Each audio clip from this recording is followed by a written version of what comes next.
वृषशैलाधिप एव दैवतन्नः वृषभाद्रेश्वर एव दैवतन्नः फणिशैलाधिप एव दैवतन्नः भगवान् वेङ्कट एव दैवतन्नः श्रीश्रीनिवासः परदैवतन्नः श्रीश्रीनिवासः परमम् धनन्नः श्रीश्रीनिवासः कुलदैवतन्नः श्रीश्रीनिवासः परमागतिर्नः भद्राब्जे भाग्यलक्ष्मीः करतलकमले सर्वदा दानलक्ष्मीः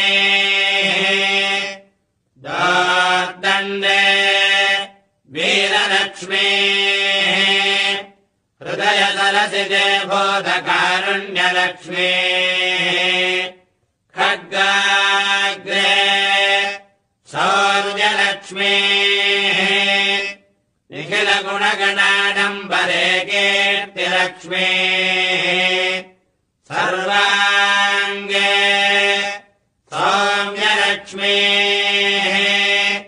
मयितविजयताम् सर्वसाम्राज्यलक्ष्मीः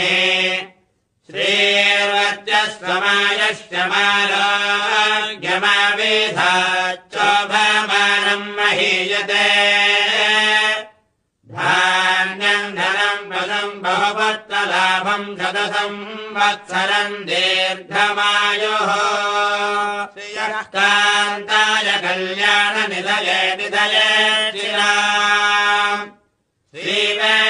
श्रीवेङ्कटनिवासाय श्रीनिवासाय